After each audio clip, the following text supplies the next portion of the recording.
Hello, and welcome to The Monster and the Child, where childhood studies and monster studies collide. I'm Dr. Kathleen Kellett, and before we even get into the video, did you see that amazing new intro image? Illustrator and animator Kiernan Searson-Lean reached out with an offer to create artwork for the channel, which is just about the coolest thing that's ever happened to me. So I've linked their info below in the description if you want to check out more of their work, which you absolutely should. And thank you so much again, Kiernan. All right, so in this video, we are exploring the monster and the child under fascism in two works from Guillermo del Toro, Pinocchio and Pan's Labyrinth. Del Toro, like myself, has made monsters pretty much his life's work.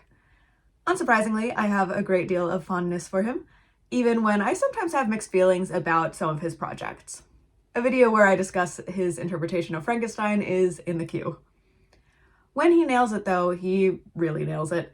And that's why I'm particularly excited about the Pan's Labyrinth part of this video, because Pan's Labyrinth is one of my favorite films. And no matter what the story is, we can always trust Del Toro to reveal the gaping inhumanity at the heart of fascism. Pan's Labyrinth takes place in Francoist Spain in the aftermath of the Spanish Civil War. Pinocchio, meanwhile, is based on source material that was written by Carlo Collodi in 1883, but Del Toro's film has moved its setting up to 20th century fascist Italy under Mussolini.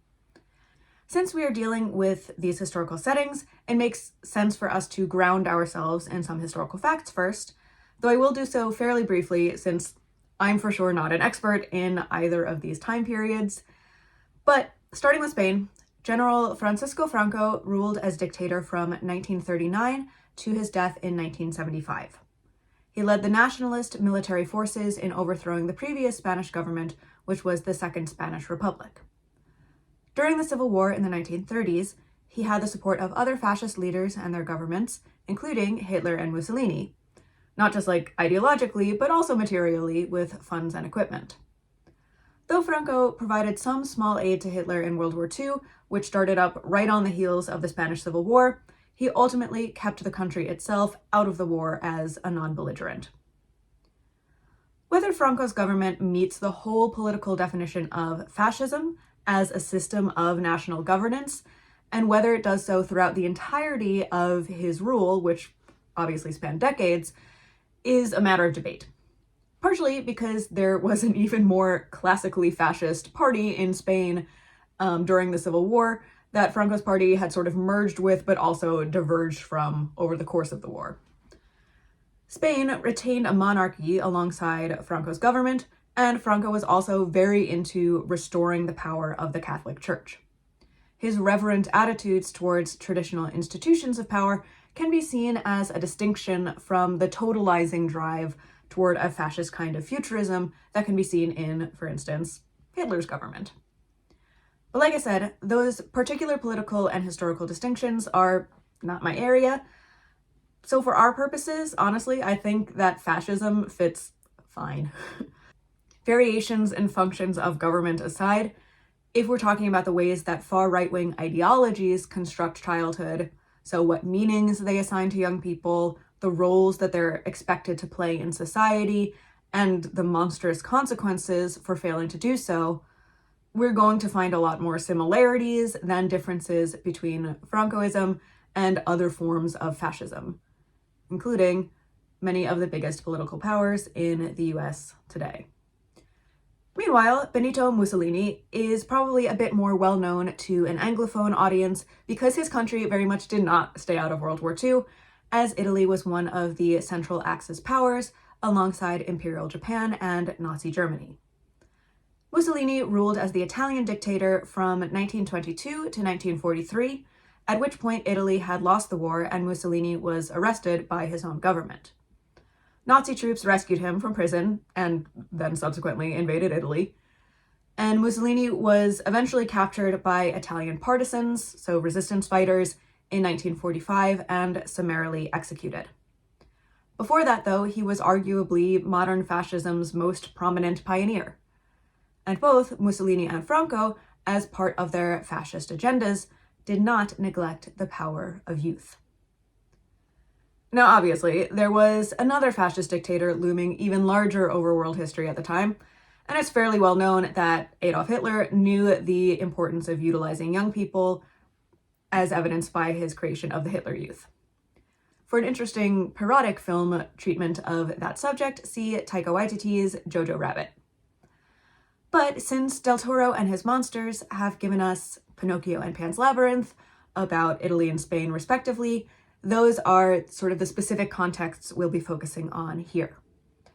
However, I think you will see that as much as nationalist ideologies like fascism insist upon the specific specialness of their respective nations, the playbook remains the same from country to country.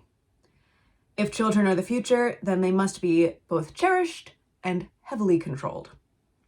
And if a child fails to travel that straight line to the glorious future that the fascists intend, then that's not a kid, it's a monster. But monsters, as always, are in the eye of the beholder, or perhaps more accurately, the mouth of the storyteller. It is not a new observation that the people who seek to stamp out what they see as monstrosity often are the most monstrous themselves in their anti-human actions. But just because it's trite doesn't mean it's not true. Guillermo del Toro, as a storyteller, pretty much lives in this lane. Sometimes he can overplay his hand a little, like with William straight up telling his brother Victor Frankenstein, "You're the monster." Like, I know I'm the subtlety is for chumps guy, but come on, man. But when Del Toro focuses on how clashing definitions of monstrosity and power affect people on the margins, he can make magic. And those people on the margins in Pinocchio and Pan's Labyrinth are children, imbued with symbolic power but denied systemic power. They are thus misused and misunderstood by adults. Pinocchio and Ofelia engage with their fascist environments at oblique angles. They refuse to come to the conclusions and take the actions that would secure the fascist future, even if that makes them monsters.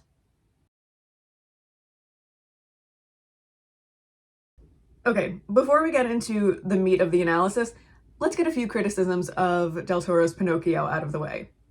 Namely, what is up with the songs? This movie is technically a musical, though it only has a smattering of musical numbers. But honestly, thank God, because the songs it does have are so weirdly terrible. Like, melodically, lyrically, the scansion is all off. I have no idea what happened here. I mean, this is a stop-motion animation film, so this is one of, if not the most labor-intensive ways of making a movie. So much incredible care went into each character and each set piece, and then the songs kick in, and oof. None of this has anything to do with monsters and childhood and fascism, but if anyone hadn't seen the movie and then wanted to based on this video, I just felt like I had to kind of warn you. I do think it's generally worth watching, and like I said, the songs are sparse, but the music here is really just a baffling artistic misstep. That aside, there is a lot of interesting stuff going on with this film. The screenplay was written by Del Toro and Patrick McHale, the creator of Over the Garden Wall, which is one of my absolute favorite pieces of media. In my opinion, Pinocchio doesn't rise to the heights of either of those writers' respective masterpieces, but it does give the viewer plenty to wrestle with when it comes to the experience of childhood in a totalitarian state. As I mentioned, this film mostly takes place under Mussolini's rule in between the two world wars. In the prologue, however, the First World War is not yet over, and this is the context in which Geppetto the woodworker and his flesh and blood son, Carlo, live. Their home is in a remote village, and their lives at first don't seem particularly touched by the war. Carlo is a sweet, obedient kid whom Geppetto loves to bring with him to work as he carves a new crucifix for the local church.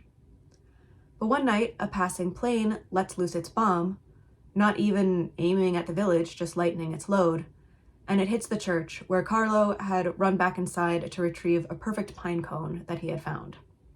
The child dies. Geppetto plants the pine cone on Carlo's grave, and as the years pass, a tree grows, but so does Geppetto's despair. Soon, the grieving father is nothing more than the town drunk. One particularly rough night, he chops down the tree, in which a talking cricket has taken residence. This cricket's name is Sebastian, and he is voiced by Ewan McGregor, which activated me like a sleeper agent because he was my most intense adolescent celebrity crush. So shout out to the childhood friend group and our years-long mania for Moulin Rouge. Unfortunately, the cricket is pretty annoying here, in ways that are thematically relevant, I think, but he did have my wife and me groaning more often than not. Anyway, Geppetto tries to remake Carlo out of wood, but he only gets halfway through his alcohol-fueled project before passing out. That's when the blue fairy shows up.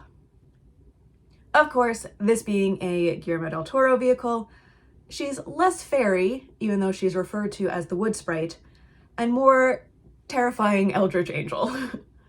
6 wings, covered with eyes, the whole 9 yards. We love to see it. Not only do I just personally enjoy this whole aesthetic, but her strangeness points to a deeper and more mysterious reality behind and beyond a culture that is rapidly calcifying under its fascist influence. Fascism tries to impose its own order, but this mysterious being clearly exists outside of all that. She takes pity on Geppetto and grants the puppet life so he can bring joy back to the old man. The cricket objects, since he was living there, and the sprite says that if the cricket acts as a moral guide to the boy, whom she christens Pinocchio, then she will grant the cricket a wish if he calls upon her later. Sebastian begrudgingly accepts, and then the chaos begins. Immediately, Pinocchio is uncontrollable. Geppetto is deeply freaked out when he wakes up to find the puppet scuttling about his attic, and I do mean scuttling. He very much has a monstrous, uncanny appearance with a body that moves in disjointed, unsettling ways, not like a child's or even a person's, until after he has had some time to observe Geppetto. He sings a terrible song about how everything in the world is brand new and exciting to him. He's essentially like if a newborn infant had both speech and mobility, and he kind of proves why it's a good thing that they don't. Pinocchio smashes through Geppetto's stuff, enchanted and distracted by everything, with no concept of what it means to listen or obey. Despite the wood sprite's intentions, Geppetto is not thrilled with this turn of events, and he repeatedly protests that he is not Pinocchio's papa, despite the fact that Pinocchio immediately identifies him as such. Pinocchio also frightens the other villagers in church, and they blame Geppetto for the creation of a demonic puppet when he never even finished the crucifix. The priest and the leading local fascist official, Podesta, later pay Geppetto and Pinocchio a visit. Podesta, who brings along his own son Candlewick, is concerned about the bad influence Pinocchio could exert over the town. He says that if Pinocchio is going to remain in the village, he will need to be educated so that he can become a model fascist youth like Candlewick, who he claims is, quote, virile, like his father, end quote. Always a bad sign when a dad says something like that. Candlewick, for his part, acts out this purported virility as cruelty, and he urges Pinocchio to bring his feet closer to the fire, which predictably ignites them. Yet Podesta is even more excited when he realizes that Pinocchio can't feel pain. Wouldn't that be remarkable in a soldier? All they need to do is make sure Pinocchio is trained up like a proper fascist child, and then he can be everything the fatherland needs him to be. So, it's time for Pinocchio to go to school. Pinocchio's education goes immediately awry when he is intercepted by Count Volpe, a sketchy traveling circus ringmaster who sees big money in a living puppet. It's not necessary to go into a blow-by-blow of this plotline, but it is important to point out that the adults around Pinocchio repeatedly view him only through the lens of what he can do for them. To Podesta, he's a potential national military asset. To Count Volpe, he's a money-making machine. Even to the wood sprite, he's a means of making Geppetto, another adult, happy. Pinocchio has entered into his childhood with a purpose. The adults just disagree on what that purpose is. Count Volpe's shrewdness is demonstrated not just by his seizing the opportunity of a living puppet, but also by his willingness to tailor his entertainment material to the fascist powers that be. He has Pinocchio perform a song about serving the fatherland and Il Duce and being eager to fight like any good fascist child. This act catches the ear of Mussolini himself, who wants to patronize Count Volpe's circus, much to the grifters' delight. Grifters and fascists have always gone hand in hand. Mussolini's interest in this type of display of childhood is pretty historically accurate. In Mussolini's Children, Race and Elementary Education in Fascist Italy, Eden K. McLean writes, quote, "Youth, both the notion and the demographic, was a central theme of fascism. Its associations with beginnings, strength, energy, vitality, and optimism were fundamentally useful to a movement and regime founded in the aftermath of World War I that pledged to fight against anything weakening the Italian nation-state or race." End quote. Similarly, in Shaping the New Man, Youth Training Regimes in Fascist Italy and Nazi Germany, Alessio Ponzio writes, quote, "Fascism was a forward-looking regime, and the fascists knew that only the new generations, with time, could attain the all-desired national greatness that Italy had lost over the centuries and that Mussolini craved to recover." End quote. A nice big spectacle of patriotic youth was therefore right up Mussolini's alley. A show like Count Volpe's supported the thesis that children wanted to carry out these patriotic duties that fascist ideologies and policies assigned to them, and that they would do so cheerfully and obediently, marching proudly into the future. Unfortunately for fascists, and for Count Volpe, obedience is not actually an essential trait of childhood, despite so many societies constructing it as such. With the help of Count Volpe's put-upon monkey, Spazzatura, Pinocchio realizes that Count Volpe has not been keeping his promises to send the money that Pinocchio earns back to Geppetto. Pinocchio and Spazzatura therefore conspire to sabotage Count Volpe's big show for the dictator. Mussolini himself is depicted as a ridiculous figure in this film. Tiny, beady-eyed, not very bright. He settles in for a fun circus show and instead gets Pinocchio singing about the great leader pooping and farting. The song is somehow the most successful in the film because it's at least supposed to be bad. It is a pointedly childish way of fighting back, using humor associated with immaturity to completely cut down the self-seriousness of the great fascist vision. The sequence also points to the values embedded in this iteration of Pinocchio, and the specificity of using Pinocchio himself as a figure to deliver this message. Pinocchio as a character is associated with learning correct moral behavior and facing consequences when he does not, with the most iconic example being his nose growing when he lies. In the various iterations of this story, from the original to the Disney film and beyond, when Pinocchio disobeys Geppetto or other benevolent authority figures, generally bad things happen to him. But this film wants to use this character and all his associated themes of morality to make the argument that sometimes disobedience is virtuous. Pinocchio's little poop song is a refusal to embody the kind of childhood that extractive adults like Count Volpe and Mussolini prize. It's a celebration of chaotic decision-making and childhood agency. But it also has consequences. Mussolini may be ridiculous, but that doesn't mean he's not dangerous. He orders his soldiers to shoot Pinocchio. The disobedient child has no place in the fascist future. Pinocchio dies for the first time. Pinocchio is met in a halfway to the afterlife space by the sister of the wood sprite, equally strange and not quite as charmed by Pinocchio. She explains the rules. Since he is not a real boy, he cannot truly die. He has to wait a little longer in this liminal space with her each successive time he gets killed, after which she will send him back to his wooden body. Seems like a good deal to Pinocchio, and before he knows it, he wakes up to the astonishment of those around him. Podesta, in particular, is thrilled. This is even better than Pinocchio not feeling pain. Though existing outside of life and death usually is the mark of a monster, Podesta believes that a child who can't die will be the ultimate gift to the fatherland.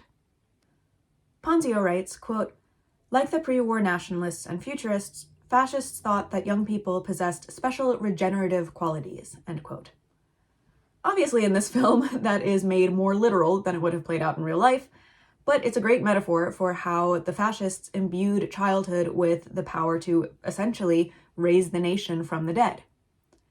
But in order for that to happen, every moment of their education had to be tightly controlled.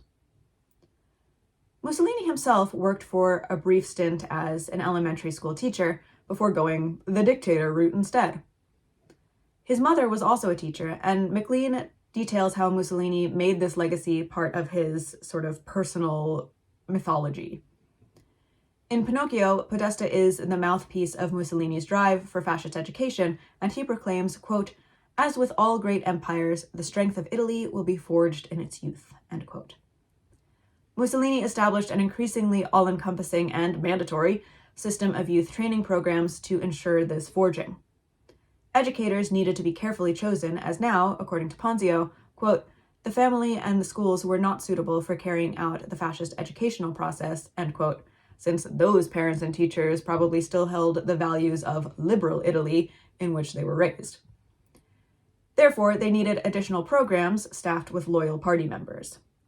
MacLean chronicles how, quote, "Education was to take place at all times, with excursions, competitions, lessons, and other collective activities that would encourage children to work harder and become stronger individuals so that they could better serve the nation," end quote.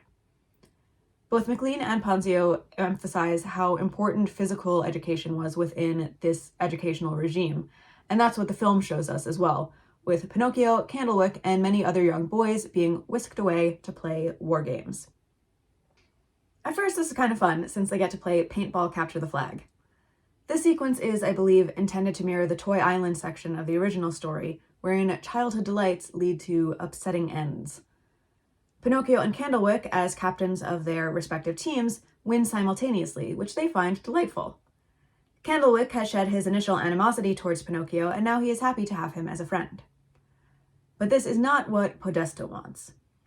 Their willingness to tie speaks to an unwillingness to be ruthless, and that won't do for fascist youth.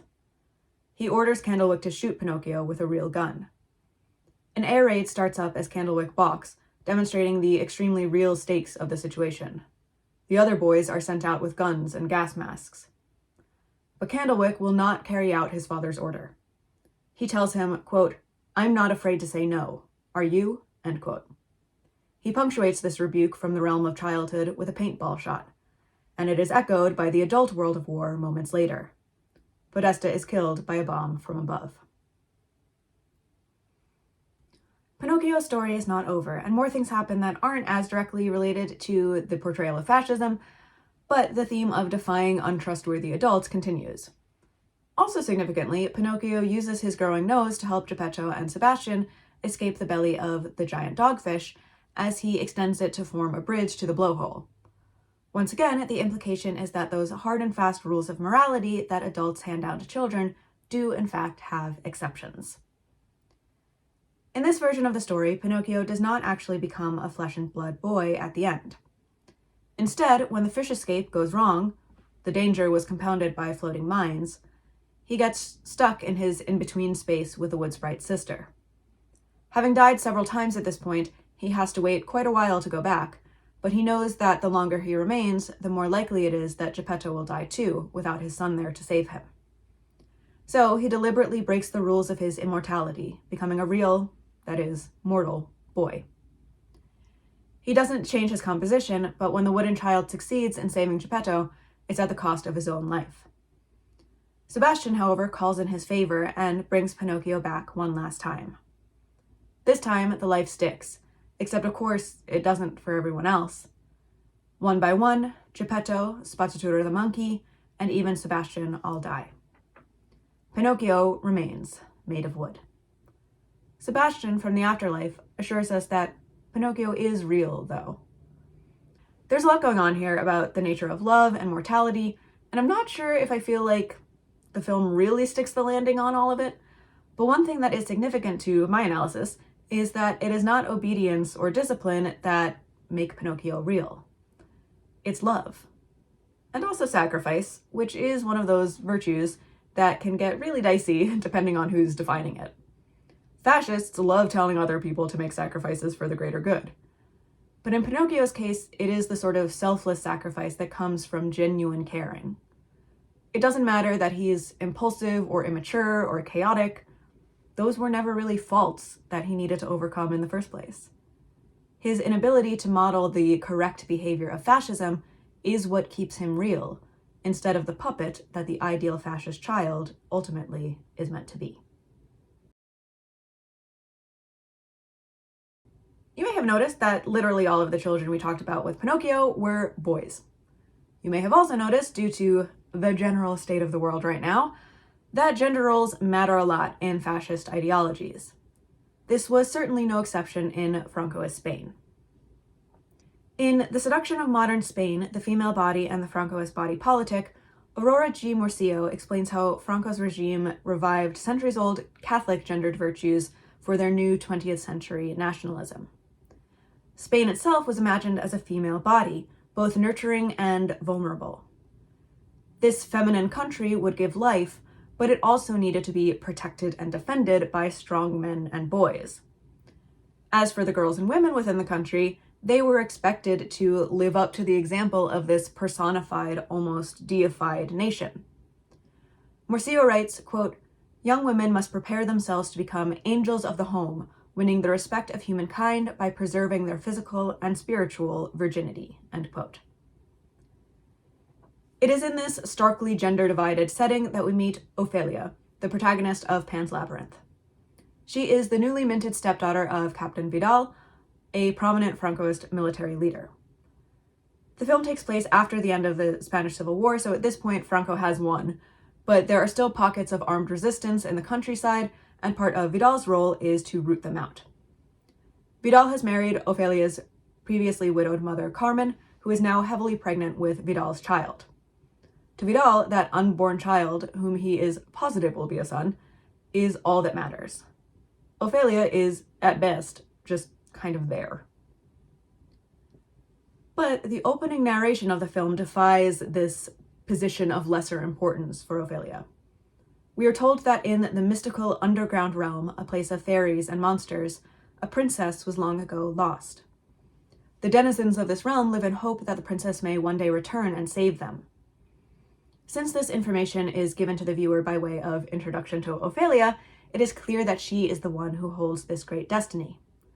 We already know that she is meant to be more than just the domestic nurturer that her new national government would require her to be. Near the sprawling forest estate is a labyrinth, with an ancient well at its center. It is here that Ofelia meets the faun, who informs her of her destiny. To test her worthiness, she must complete 3 tasks before the next full moon. Ophelia's first task is to retrieve a key from a gluttonous toad, who has been squatting in the roots of an ancient fig tree, slowly killing it. When Ofelia sets off on this task, she is dressed in finery that her mother has provided for an important dinner that Vidal is hosting that evening. The tree is all muddy, with the soil itself suffering due to the toad's presence. Ofelia takes care to remove her fine dress and hang it up on a branch before crawling into the roots, but the wind takes it off and casts it into the mud. Not that it would really matter anyway, because Ophelia's shoes, hair, face, etc. all get completely muddied in her confrontation with the toad, during which she reprimands the monster for his selfish destruction. Meanwhile, Vidal is hosting his opulent banquet for the elites of the fascist regime. The ties between the grotesque beasts of the fairy realm and Captain Vidal are not subtle, but they are searing.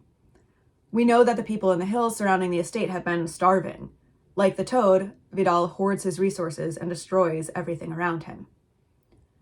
But this is not the scandal upon Ophelia's return. Her dirtiness is. Angel of the home, she certainly is not. Pointedly, Vidal tells his guests that he wants his son born in, quote, a new, clean Spain, end quote. Ophelia's inability to model that cleanliness makes her monstrous in her father's ideology.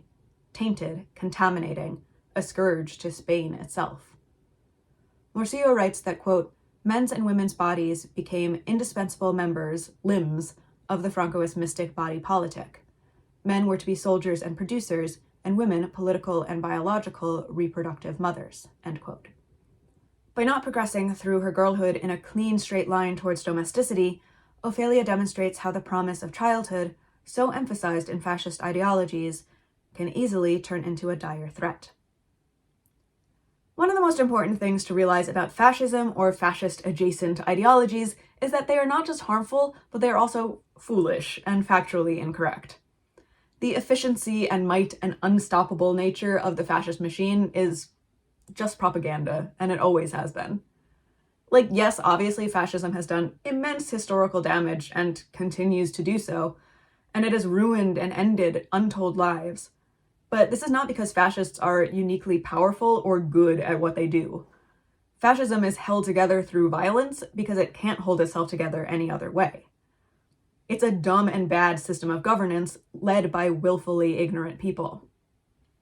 To wit, Vidal is obsessed with his clean, perfect family in his clean, perfect Spain, but his wife's pregnancy is not going well.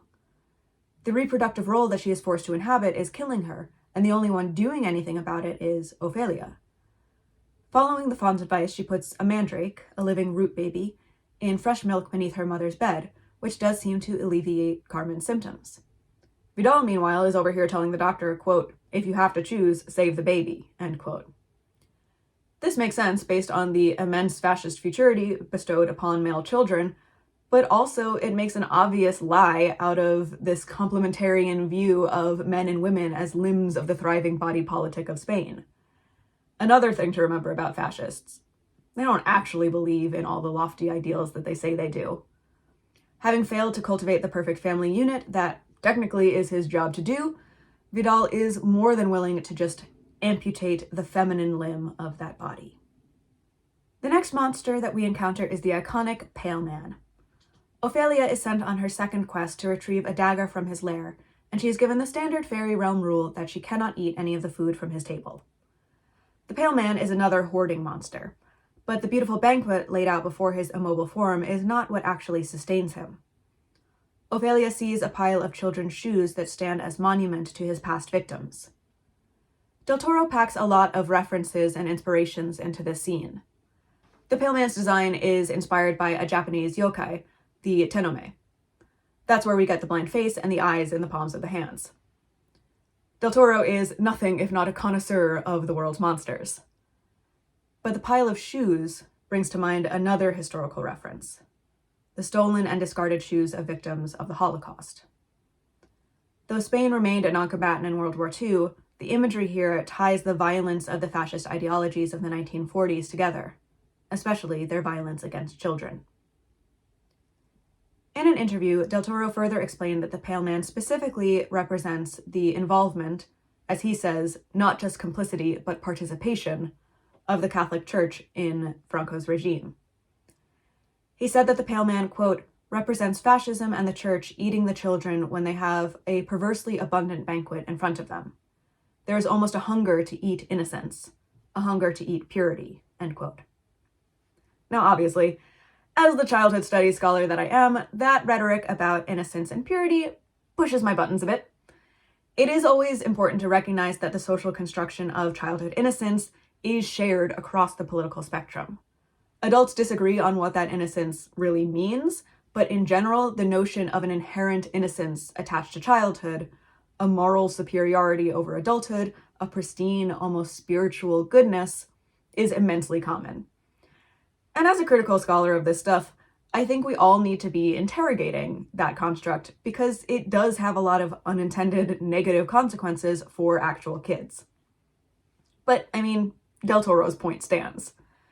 The Catholic Church was a major supporter of Franco's regime as they enjoyed a mutual relationship of hierarchical power within his system of governance. And we all know the many ways in which the Church has betrayed and harmed countless children in its care all over the world. Ofelia fails to refrain from eating a single perfect grape in the Pale Man's hall. Why should she have to? Why should she have to be sent to bed without dinner when she returned home muddy? Why is withholding food an acceptable punishment for children? Or for anyone? She manages to escape with her life, but the fawn tells her that she has failed her quest. She will not take her place as princess, and the fairy realm will die. Meanwhile, Vidal finds the mandrake root under his wife's bed and furiously throws it into the fire. Only Ofelia can hear its infant screaming. Carmen tells her daughter, quote, "You're getting older. Soon you'll see that life isn't like fairy tales," end quote. It is time for Ofelia to learn, she says, that, quote, "magic does not exist," end quote. It doesn't, at least for Carmen, because Vidal has destroyed it. She goes into early labor and hemorrhages. The baby boy is saved. Carmen is not. Ofelia would be alone now, if not for Mercedes, who works in Vidal's kitchen and, unbeknownst to Vidal, also for the rebel partisans. Ofelia knows and keeps Mercedes' secret, and Mercedes cares for Ofelia. As an adult, Mercedes has learned how to keep her unruly womanhood hidden in a way that Ofelia has not yet managed to hide her unruly girlhood. The assumption of enclosed domesticity is what allows Mercedes to conceal her revolutionary actions. But it is Mercedes' love for the out-of-place girl child that gets her caught, as she is intercepted trying to smuggle Ofelia away from the dangerous home. Mercedes wounds Vidal by slicing open his cheek, finally literally destroying the clean facade that he keeps up. In a film full of grotesqueries, the most unsettling image to me is when Vidal, after sewing up his own face, takes a drink of liquor to fortify himself and presumably clean the wound. The way the blood seeps through the bandage as the alcohol hits it makes me wince every time. As Vidal outwardly begins to embody his violence, the faun returns to Ofelia. He is willing to give her one last chance, as long as she takes the pale man's dagger and her infant brother to the well. To steal her brother away and try to ensure her own, and the partisans' safety from Vidal, Ofelia enters his study with magic chalk and poisons his drink. So a note here about the magic chalk of it all. Throughout the movie, Ofelia is the only one to interact directly with the magical realm. Many people have interpreted the fairy tale elements of this film as figments of her imagination. When I taught this film in my classes last year, nearly all of my students had that same interpretation. I, however, do not, and the seeming reality of the magical chalk is only part of the reasoning.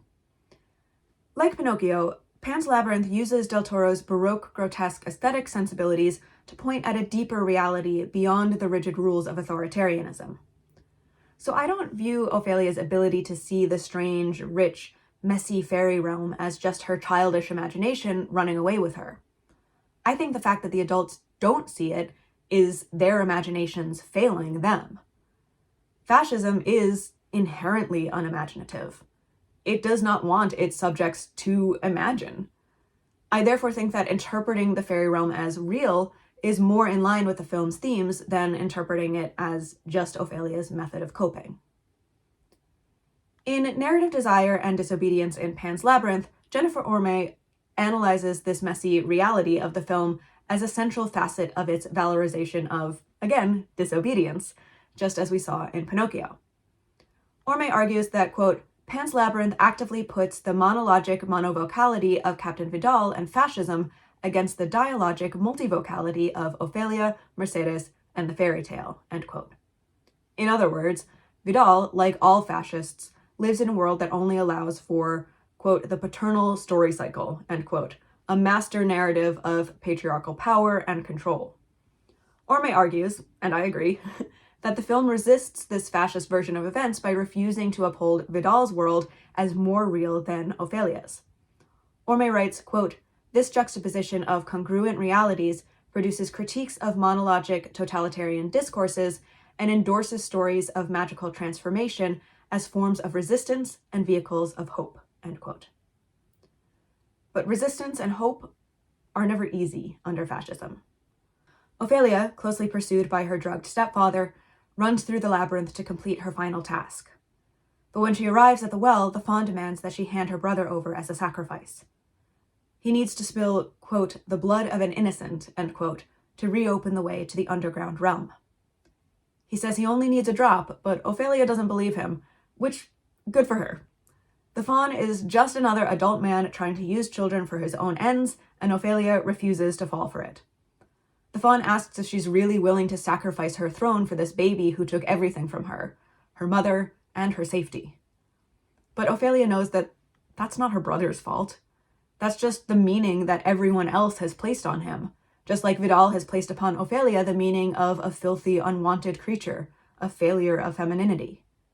She declares, quote, I will sacrifice, end quote. And indeed, she will. Vidal makes it to the heart of the labyrinth where he shoots Ofelia and takes the baby. But he is not triumphant. As he emerges from the labyrinth, he is met by the escaped Mercedes and the resistance fighters. Vidal stops his precious patriarchal pocket watch, a relic of his own dead father, and tells Mercedes to tell his son when he died. He begins another order. Tell him, but Mercedes cuts him off with, no. She informs the fascist, quote, he won't even know your name, end quote. With that, the resistance kills him. Fascist fathers don't tend to make it out of Del Toro films alive. As for Ofelia, Mercedes finds her bleeding out in the center of the labyrinth, and she hums her a wordless lullaby as she slips away. But where does she slip away to? We watch her blood stream into the well, and then we are transported to the underground realm, where Ofelia arrives in splendor. A wise old man sits on a towering throne, as does the queen, her mother, Carmen. They welcome her in and say that she passed the final test by refusing to sacrifice her brother. Now, do I buy that? I'm not sure. I remain wary of the faun and his intentions. I think Ofelia may have changed the story on him in ways that he did not expect. Still, the king congratulates Ofelia. Quote, "It was your blood, and not that of an innocent, that made you worthy of the throne," end quote. That is really interesting wording to me. Of course, I am relying on the English translation here, so if I'm missing anything in Spanish, let me know.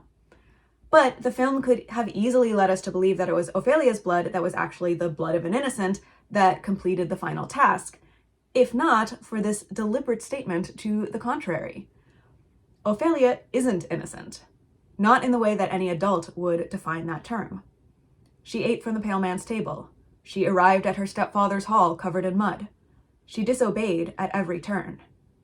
Ophelia's innocence, that most sacred construct of childhood, especially for the angels in training that girls in Franco's Spain are supposed to be, is simply not important here. Innocence is not a virtue in a guilty world. Under Franco, thousands upon thousands of children were kidnapped. Peter Anderson, in his article Spain's Lost Children, explains that Franco stole these children, quote, "from political opponents, placed them in care homes, and brought them up to hold their parents and their values in contempt," end quote. It didn't just stop with the children of dissidents either. Children were also taken from non-political prisoners, from families attempting to leave Spain, and from just the poor. Many of these children were sent out in forced adoptions to Franco's loyalists. This is not a tactic that is relegated only to the past, unfortunately. Russia has been carrying out similar culturally genocidal operations by stealing Ukrainian children and systematically breaking down their Ukrainian identities to be replaced with Russian propaganda. And again, I'm not here to split hairs of fascism versus authoritarianism versus totalitarianism. Those distinctions do matter in terms of the practicalities of governance, but ideologically, we're dealing with a lot of the same then and now.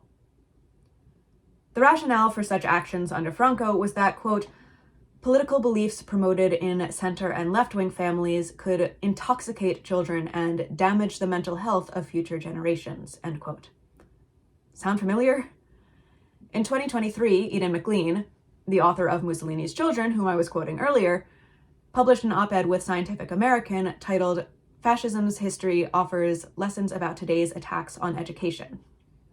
She was responding in particular to the crackdowns on school libraries and curricula in Florida under Governor Ron DeSantis, who very much was reproducing the rhetoric of expunging materials that would intoxicate and damage children's minds. She wrote that, historically, quote, "at the heart of fascist political strategy was the expansion of state control over public and private life under the facades of popular support and common good," end quote. Now, is the Don't Say Gay bill the same as kidnapping children or forcing them into nationalist youth programs? No. But they are branches that grow from the same ideological roots. Besides, in 2026, the United States is kidnapping children. Immigrant children, or the children of immigrants, or just kids who look like they might not be white. Because fascists can harp on the preciousness of childhood all they want, but we all know that they don't mean all childhood. That's what happens when you have an ideology that reduces people to symbols. In-group men are the heroes, in-group women are the angelic broodmares, and in-group children are the glorious future. Everyone else, regardless of age, are inhuman enemies. Monsters. They are to be re-educated if possible, or expelled, at best. It's no accident that both Pinocchio and Ofelia die in their stories. They experience resurrections because of their greater narrative significance about the power of disobedience, of unruliness, of larger, stranger truths that can triumph over fascism. And I believe in those things immensely, wholeheartedly. But they only actually bring people back to life in fantasy. Fascism and fascism-adjacent systems are always anti-child. At best, you have the hermeneutical injustice of withholding, quote, subject-appropriate, expert-developed materials, end quote, from kids, which, as McLean points out, quote, limits their ability to assess sources for reliability and accuracy, end quote. This makes children more vulnerable to manipulation and abuse, and things like being exploited for war as soon as they're legally old enough, or in plenty of historical examples before that. And that's the in-group ones. The disobedient ones, whether it's their actions that are disobedient or simply their gendered and or racialized bodies, are subjected to so much worse. And all the while, the public messaging is that all of this is necessary to protect children, to secure their future, as the famous white supremacist phrase goes. This first month of 2026 has been bad in my country. Fascist violence abounds, and kids are among its many victims. At least I'm still able to talk about this on the internet, which is something, I guess. But man, I feel helpless over here. All I can really offer is that we have to stay disobedient, especially for those whose disobedience is not their own choice, like those othered kids. I've provided a list of resources in the description, mostly focused on opposing ICE and CBP, which are about as anti-child and anti-human as national organizations can get. Ofelia is told that she is too old for fairy tales. But Del Toro's films demonstrate that it is not fairy tales that are simplistic, immature, incomplete narratives. That distinction belongs to fascism. The fairy princess and the wooden boy are too real to be contained with such rigid, artificial boundaries. All children are. A child is not a symbol, despite the ways they are used in fascist propaganda. A child is not an unfinished project, an investment waiting to pay off. Children are complete human beings, with all of the messiness and complexity that entails. We need to tell the stories that acknowledge this basic truth, and we need to let these stories fuel us as we fight for a world that does not either squash children down or throw them away. This was a heavy one to come back on for the video essays, but I hope that you found it thought-provoking. I'm glad to be back in the analysis saddle. New video essays will come out every 2 weeks, and on the off weeks, I will be releasing chapters from my YA manuscript, Our Sharp Forsaken Teeth. I'm also gearing up to start launching my book club and mentorship programs, and fundraising will be coming soon. And don't worry, there will be plenty of perks that I hope will pique your interest. Any support you give this channel is also going straight into that programming, which will provide teenagers with spaces to connect with peers, share their thoughts and ideas on literature and politics, and spearhead their own projects on the topics that matter most to them. Outside of protesting and supporting anti-fascist organizations like the ones I've linked below, this is the kind of stuff that I am best suited to do to hopefully create a little pro-youth light in all of this darkness. So thank you so much for any support you give me on here, on Patreon, and in the weeks to come. I will see you again soon for more monstrous food for thought.